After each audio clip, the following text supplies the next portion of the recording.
कोशिश आख़िरी साह ताईं करणु घुरिजे, पोइ मंज़िल मिले या सबक़ शयूं ॿई नायाब आहिनि। अस्सलामु अलैकुम नाज़रीन, ख़ुशामदीद। आऊं आहियां तुंजीना अली, PITP पॉडकास्ट जी मेज़बान। तव्हां ॾिसी रहिया आहियो PITP म्यूट पॉडकास्ट। PITP जेको मेरहान यूनिवर्सिटी जे ताउन सां सिंध हुकूमत हिते 9 मुख़्तलिफ़ कोर्सिस कराए रही आहे, जंहिंमें हज़ारे शागिर्द हिते टेक्नोलॉजी जी दुनिया मां बेसिक सिख्या वठी रहिया आहिनि। हिते अॼु असां वटि मौजूदु आहिनि नवां गेस्ट। अचो त उन्हनि खां ॼाणियूं कि उन्हनि हिते कहिड़ो कोर्स कयो ऐं हू हिते छा सिखी रहिया आहिनि। अस्सलामु अलैकुम। वालेकुम अस्सलाम। सभ खां पहिरीं तव्हां पंहिंजो तारुफ़ कराईंदा। मुंहिंजो नालो अहमद अली आहे। बेसिकली मां कोटरी खां बिलोंग कंदो आहियां ऐं मां हिते डिजिटल मार्केटिंग जो कोर्स कयो आहे, जेको मेरठ यूनिवर्सिटी में सिंध गवर्नमेंट जे तरफ़ां फ्री ऑफ कॉस्ट प्रोवाइड कयो आहे। अहमद अली, असांखे ॿुधाईंदा हलो कि तव्हांखे हिन कोर्स जे बारे में किथां ख़बर पई? सोशल मीडिया अॼु हिकु जदीद जेको सम्झो त प्लेटफॉर्म आहे। सोशल मीडिया ते फेसबुक आहे। फेसबुक ते मां मेरठ यूनिवर्सिटी जेको ऑफिशियल पेज आहे उते मां हिन पेज जो बारे में ॿुधो हुयो ऐं इनिशिएटिव जे बारे में ॿुधो हुयो त मां हिन में अप्लाई कयो हुयो। अप्लाई करण खां पोइ असांखे हिते मैसेज आयो। मैसेज खां पोइ असांजे डॉक्यूमेंट्स वेरीफाई थिया हिते, पोइ असांजो कोर्स शुरू थियो। अहमद अली, मूंखे ॿुधाईंदा हलो कि तव्हांजो हिते एक्सपीरियंस कीअं रहियो? एक्सपीरियंस हिते मुंहिंजो बहितरीनु हुयो, छो जो मां हिते ऑनलाइन कोर्सिस कुझु कया हुया, पर उन में एतिरो ख़ासि कोन हो। हुते सिर्फ़ु मतिलबु ईअं सम्झो त बेसिक सम्झाईंदा हुया ऐं सर्टिफिकेशन जो सिस्टम कोन हूंदो हुयो। पर हिते जेको मुंहिंजो एक्सपीरियंस हुआ उहो माशाल्लाह बहितरीनु हुआ। असांखे जीअं टीचर असांजा जेके मेंटोर हुआ बहितरीनु हुया ऐं असांखे जेके शयूं बेसिक हूंदियूं आहिनि डिजिटल मार्केटिंग जूं या एडवांस में जेके हूंदियूं आहिनि, असांखे उहो बहितरीनु हिते सेखारियो वियो ऐं मुंहिंजो एक्सपीरियंस हिते तमामु बहितरीनु हुयो। अहमद अली, मूंखे ॿुधाईंदा हलो कि तव्हां हिन कोर्स जे दौरान कहिड़ा कहिड़ा स्किल सिखिया? जो डिजिटल मार्केटिंग ये त हिकु वॾी ब्रांच आहे, हिकु वॾी फील्ड आहे ऑनलाइन बिज़नेस में। त मूं हिन में जाम सारा मतिलबु जेके आहिनि एक्सपीरियंस सिखिया। उन में SEO थी वियो, सर्च इंजिन ऑप्टिमाइज़ेशन थी वियो, एफिलिएट मार्केटिंग थी वियो ऐं उन खां अलावा कॉन्टेक्ट थी वियो मार्केटिंग, ईमेल मार्केटिंग थी वियो ऐं कुझु ॿिया बि आहिनि जेके मतिलबु डिजिटल मार्केटिंग सां गॾु रिलेट कनि था। सही। तव्हां ॿुधाईंदा हलिजो कि हिननि सभिनि मुख़्तलिफ़ स्किल्स जेके तव्हां हिते सिखिया, उन्हनि मां पर्सनली तव्हांखे कहिड़ो वधीक इंट्रस्टिंग लॻो? मूंखे पर्सनली जेको इंट्रस्टिंग लॻो उहो मूंखे लॻो SEO, सर्च इंजिन ऑप्टिमाइज़ेशन। छो जो हिनमहिल जेको हर का वेबसाइट, हर को महिल क्लाइंट चाहींदो आहे त उनजी वेबसाइट हिनमहिल टॉप ते वञे गूगल सर्च इंजिन में। ऐं SEO हिकु अहिड़ी मतिलबु फील्ड आहे या सम्झो अहिड़ो हिकु डिजिटल मार्केटिंग जो टाइप आहे जंहिंमें असां मतिलबु का वेबसाइट जेकी हूंदी आहे उनखे असां रैंकिंग ते खणी वेंदा आहियूं, उनखे लो खां वठी टॉप ते खणी वेंदा आहियूं असां। त मुंहिंजो पर्सनली इहो मतिलबु इंट्रस्टिंग रहियो हुयो पार्ट SEO जो। अहमद अली, मूंखे ॿुधाईंदा हलिजो कि तव्हां हिन कोर्स जॉइन करण खां पहिरीं तव्हांजा छा रिव्यूज़ हुआ ऐं हाणे छा आहिनि? ही कोर्स जॉइन करण खां पहिरीं मां कुझु ऑनलाइन बि कया हुया, पर उन में मतिलबु मुंहिंजा ख़ासि रिव्यूज़ न हुया। उते सिर्फ़ु 15 ॾींहं खां शायदि ट्रेनिंग हूंदी आहे, पर ही कोर्स जॉइन करण खां पोइ मुंहिंजा सुठा रिव्यूज़ हुया ऐं हिनमहिल मां मतिलबु ही कोर्स जॉइन करे मां हिनमहिल इंटर्नशिप बि कयां थो अल्हम्दुलिल्लाह। जंहिं असांखे जे मेंटोर या असांखे टीचर जंहिं कोर्सिस कराया हुया, जो डिजिटल मार्केटिंग कोर्स करायो, उहो हिनमहिल असांखे इंटर्नशिप बि प्रोवाइड कई आहे। त मुंहिंजा रिव्यूज़ पास खां हिनमहिल प्रेज़ेंट जा सुठा आहिनि, इंशाल्लाह फ्यूचर जा बि सुठा थींदा। बिल्कुलु। अहमद अली, मूंखे ॿुधाइजो कि तव्हांखे इंटर्नशिप कहिड़ी मिली आहे ऐं तव्हां हुन में छा करे रहिया आहियो? इंटर्नशिप में हिनमहिल असां SEO जो कमु करे रहिया आहियूं हिकिड़ी वेबसाइट ते जेकी फॉरेन कंट्री जी आहे ऐं इन खां अलावा ॿियो ईमेल मार्केटिंग जो कमु करे रहिया आहियूं हिनमहिल, कॉन्टेक्ट जो बि। ऐं इन खां अलावा हिनमहिल हैदराबाद में मार्ट आहे, बाउ सुपर मार्केटिंग तव्हां ॿुधो हूंदो, त उन में असां हिनमहिल इंटर्नशिप जो कमु करे रहिया आहियूं। उन जेके प्रोडक्ट जेके हूंदियूं आहिनि या ब्रांड्स जेके आहिनि, असांखे हुनजो जेको आहे सो इंटर्नशिप में असांखे हुनखे रैंकिंग करे रहिया आहियूं ऐं हिन जा ब्रांड्स जी प्रमोशन करे रहिया आहियूं। सही, मतिलबु हिन कोर्स खां पोइ तव्हांखे इलाही सारियूं अपॉर्चुनिटीज़ मिलियूं आहिनि। अल्हम्दुलिल्लाह अल्हम्दुलिल्लाह। छो जो ऐं हिनमहिल मतिलबु मुंहिंजो जिते फाइबर अकाउंट बि आहे ऐं अपवर्क बि आहे, उते बि मुंहिंजी सर्विस आहे SEO जी जेकी मां प्रोवाइड कयां थो ऐं इंशाल्लाह उते बि हिकु ॿ क्लाइंट मिलिया आहिनि ऐं इंशाल्लाह फ्यूचर में मिलंदा। असांखे ॿुधाईंदा हलिजो अहमद अली कि जेके तव्हां ॿुधायो, जीअं शेयर कयो कि तव्हां फाइवर ऐं अपवर्क ते आहियो, जी। त उन प्लेटफॉर्म्स ते तव्हां पहिरीं ई मौजूदु हुआ या हिन कोर्स करण खां पोइ आया, ऐं पहिरीं ऐं हाणे जी ग्रोथ में केतिरो डिफरेंस आयो आहे? पहिरीं मुंहिंजा अकाउंट ठहियल हुया हुते, पर हुते मुंहिंजो को फिक्स कोन हो स्किल मुंहिंजो, मतिलबु न को डिजिटल मार्केटिंग जो हुयो, न उन खां अलावा ॿियो को हुयो।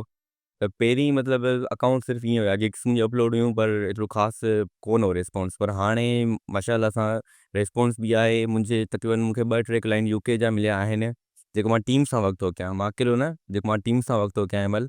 मां पंहिंजी टीम ठाही आहे हिकिड़ी, जंहिंमें कुझु एसईओ ते कमु था कनि, उन खां अलावा कुझु उनजे प्रोफाइल ते कमु था कनि, लिंकिंग ते कमु था कनि, डिफरेंट साइट में कमु था कनि। सही। अहमद अली मूंखे ॿुधाइजो की ही जीअं तव्हां शेयर कयो की तव्हांखे क्लाइंट्स मिलिया आहिनि, उन्हनि जा प्रोजेक्ट कहिड़े शइ ते रिलेट? उन्हनि जी वेबसाइट, उन्हनि जा स्टोर जेके ऑनलाइन स्टोर थी विया आहिनि या उन्हनि जी जेके ब्रांड्स थी वियूं आहिनि उहे। सही। अहमद अली, हाणे असां ईंदासीं पंहिंजे नेक्स्ट सवाल ते की तव्हां हितां जे एनवायरनमेंट जो असांखे थोरो ॿुधायो। इन्वायरमेंट हिते ग्रेट आहे, छो जो मां ॿियूं यूनिवर्सिटियूं ॿिठियूं आहिनि पर हितां जो इन्वायरमेंट आहे, फर्स्ट ॻाल्हि त सिक्योरिटी, सिक्योरिटी तमामु बेस्ट आहे ऐं मतिलबु क्लास जेके आहिनि वेल मेंटेन आहिनि। हर का शइ प्रोवाइड कई वई आहे। कंहिं बि असांखे 2 महीननि में असांखे कोर्स कयो, उन में असांखे कंहिं बि शइ जी मतिलबु तकलीफ़ कोन थी। हर शइ असांखे टाइम ते मतिलबु मिली, टीचर जो अवेलेबल थियणु ऐं उन खां अलावा पूरो सिस्टम जेको आहे मेरा यूनिवर्सिटी जो बहितरीनु आहे ॿियनि यूनिवर्सिटियुनि खां। सही। अहमद अली, अगरि तव्हांखे असां चऊं की हिन सॼे कोर्स जी जर्नी खे कंक्लूड कयो त तव्हां छा हिनखे कीअं कंक्लूड कंदा, कहिड़ो हिकिड़ो वर्ड ॾींदा? मां इहो ई वर्ड ॾींदुमि त जेको जॾहिं स्किल मतिलबु ईंदा आहिनि इंसान खे त उहो इंसान जॉइन करे ऐं हीअ स्किल फ्री ऑफ कॉस्ट आहिनि। इहो मां जेके हाणे यूथ आहे मां उनखे बि चवंदुमि त हीअ स्किल फ्री ऑफ कॉस्ट आहिनि, त जॉइन कयो ऐं फ़ाइदो वठो हिन मां। पंहिंजी उहो माली मिल्कियत या पंहिंजे घर वारनि जी तव्हां मदद कयो, छो जो असां ॾिसो हिन महिल एतिरा आहियूं त असांजे माउ पीउ में असांजी उमेदु आहे उन्हनि खे त असां मतिलबु उन्हनि खे कुझु करे ॾेखारींदासीं। त हीअ हिकु सुठो स्किल आहे, छो जो हिते सिर्फ़ु नम कोर्स था थियनि, लाज़मी ॻाल्हि कोन्हे तव्हां पंहिंजे डिजिटल मार्केटिंग में कयो, वेब डेवलपमेंट बि आहे, ॿिया बि कोर्स आहिनि। त तव्हां पंहिंजा स्किल हासिलु कयो, उन स्किल खे तव्हां सेल कयो, पंहिंजी महारत खे तव्हां सेल कंदो तव्हां सुठो ख़ासो पंहिंजो रेवेन्यू जनरेट करे सघो था ऐं पंहिंजो घर वारनि खे ऐं पंहिंजो माली मिल्कियत तव्हां सही करे सघो था। बिल्कुलु, ही एॾियूं वसी फील्ड्स आहिनि की माण्हू पंहिंजो सॼो करियर ठाहे थो सघे हिन में। जी जीअं त तव्हांखे अहमद अली ख़बर आहे की हिते असां सिंध हुकूमत ही मुख़्तलिफ़ नवां कोर्सिस कराए रही आहे। तव्हांजो हिन जो छा रिव्यूज़, तव्हांजा छा आहिनि की हिन जो फ्यूचर में डिमांड आहे? जी बिल्कुलु बिल्कुलु आहे डिमांड, छो जो आई टी फील्ड ई अहिड़ी आहे छो जो पहिरियां त ख़ैर आई टी एतिरी महारत कोन हुई, पर हाणे महिल जेको हिन महिल दौरु हले थो ऐं महिल प्रेज़ेंट या फ्यूचर जेको आहे उहो आई टी जो आहे, आई टी जो आहे, टेक्नोलॉजी जो आहे। त इन करे ही हिकु मुफ़ीद जेको आहे कोर्सिस आहिनि ऐं हीअ सभु आई टी ईअं कोन्हे त सिर्फ़ु मेडिकल या इंजीनियरिंग जा जॉइन करे सघनि, हे भले मेडिकल लाइ बि ॿार जॉइन करे सघनि था। त ही हिकु स्किल आहे, स्किल त हर को जॉइन करे सघे थो न, स्किल हर को सिखी सघे थो। लाज़मी मतिलबु हिते जाम माण्हू चवंदा आहिनि त असां मेडिकल में आहियूं त असां कीअं जॉइन कयूं टेक्नोलॉजी। त ही हिकु ओवरऑल स्किल ई आहिनि, स्किल सां सिखी करे पंहिंजो रेवेन्यू जनरेट करे सघो था ऐं स्किल मतिलबु इंसान खे हूंदो त इंसान मतिलबु किथे बि वञी करे परेशान न रहंदो। बिल्कुलु। अहमद अली, जीअं की असांजे हिन कोर्स जे दौरान हिकिड़ी मैंडेटरी टास्क हूंदो आहे की असां एंड प्रोजेक्ट ठाराईंदा आहियूं, उन जे बारे में ॿुधाइजो की तव्हांजो छा हो? मुंहिंजो प्रोजेक्ट हिकिड़ो, असां वेबसाइट ठाही हुई ई कॉमर्स जी, त असां उन ते जेको आहे तो उनखे एसीओ करण लाइ, छो जो असांखे कुझु खपे पियो स्किल, असांजो स्किल त सिखियोसीं पर असांखे का अहिड़ी शइ त खपे न, अहिड़ो असांखे वसियो त खपे जंहिंमें असां उहो स्किल अप्लाई बि करे सघूं। त असां हिकिड़ी वेबसाइट ठाही हुईसीं ई कॉमर्स जी, जंहिंमें असां मतिलबु मुख़्तलिफ़ ब्रांड्स जा जेके शयूं असां अपलोड कयूं हुयूंसीं, उन में टी शर्ट्स थी वियूं या कुझु बि थी वियो, वॉचिस वग़ैरह थी वियूं, पोइ असां पंहिंजो उहो ई प्रोजेक्ट ठाहे असां उन ते एसीओ जो कमु करे असां उन ते फाइनल प्रोजेक्ट ठाहियो हुयो। सही। जी अहमद अली, हिन कोर्स जे दौरान ही जेको तव्हां सिखियो सभु कुझु, सभु स्किल सिखिया, उन मां तव्हांजी हाणे ऑल अराउंड केतिरी अर्निंग थी रही आहे मंथली बेसिस ते? अर्निंग मुंहिंजी हिन महिल मुंहिंजो जेको सभ खां पहिरियों प्रोजेक्ट हुयो जेको मां ॾिनो हुयो त मुंहिंजा $50 मूंखे मिलिया हुया, उहो पाकिस्तानी कुझु क्लाइंट हुया। पर हाणे जॾहिं मूंखे 2 यूके जा क्लाइंट मिलिया आहिनि त उहो $150 में मतिलबु 2 मूव कया आहिनि, त ईअं एतिरो था सम्झो त राउंड अबाउट $30 में ऐं $300 में। अच्छा, मतिलबु तव्हांजी मंथली अगरि रेवेन्यू कढियो वञे त तव्हां $300 ताईं अर्न जी कयो पिया। उन में मां मतिलबु पंहिंजो बि अर्न कयां थो ऐं जेको मुंहिंजी टीम आहे उहो बि मतिलबु उनखे डिस्ट्रीब्यूट थींदो आहे। सही, मतिलबु तव्हां टीम बेस्ड प्रोजेक्ट्स ते सही जी कमु कयो पिया। ठीकु आहे। अहमद अली, असां पंहिंजे पॉडकास्ट खे एंड कंदासीं ऐं कंक्लूजन में असां तव्हांखे हिकिड़ो आख़िरी सुवाल जेको असां पंहिंजे हर गेस्ट खां पुछंदा आहियूं कि छा तव्हां ही कोर्स जेको हिते कयो आहे पंहिंजे ईंदड़ फ्रेंड्स खे या इंसानी ईंदड़ बैच खे रिकमेंड कंदा? जी बिल्कुलु रिकमेंड कंदासीं छो जो असां ही पाण हिन मां काफ़ी महारत सिखी आहे, काफ़ी स्किल सिखिया आहिनि। त मां अॼु जी यूथ खे या फ्यूचर यूथ खे इहो मतिलबु ॾींदुमि पैगाम त काइंडली जेको वक़्तु तव्हां बर्बादु कयो था उहो न कयो। हिते अचो, 2 महीने जो कोर्स आहे। 2 महीने जे कोर्स में तव्हांखे काफ़ी सारी नॉलेज मिले थी, एडवांस लेवल ते मिले थी, बेसिक लेवल ते मिले थी।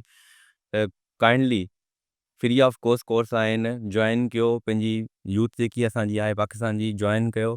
पंहिंजी या त पंहिंजी न त या पंहिंजी घर वारनि जी माली मिल्कियत मदद करे पंहिंजो नालो रोशन करायो। Thank you so much Ahmad Ali, तव्हां असां सां गॾु जुड़िया ऐं पंहिंजी जर्नी असां सां शेयर कई। जीअं त नाज़रीन तव्हां ॾिठो अॼु असां सां मौजूदु हुआ अहमद अली जेके हिते डिजिटल मार्केटिंग जो कोर्स करे रहिया आहिनि ऐं तव्हांखे ख़बर पई कि हिते PITP जा जेके ही नवां मुख़्तलिफ़ कोर्सिस हली रहिया आहिनि उन्हनि मां हर नौजवान इलाही कुझु सिखी करे पंहिंजी ज़िंदगी में इलाही सारियूं कामयाबियूं हासिल करे सघे थो। न सिर्फ़ु कोर्स स्किल सिखी सघो था बल्कि हिते तव्हांखे रियल वर्ल्ड एक्सपीरियंस पिणु मिले थो। असां सां गॾु जुड़िया रहंदा हिकु नेक्स्ट एपिसोड ताईं। तेसिताईं असांजे चैनल खे सब्सक्राइब, लाइक ऐं ढेर सारा प्यारा प्यारा कमेंट्स कंदा। अल्लाह हाफ़िज़।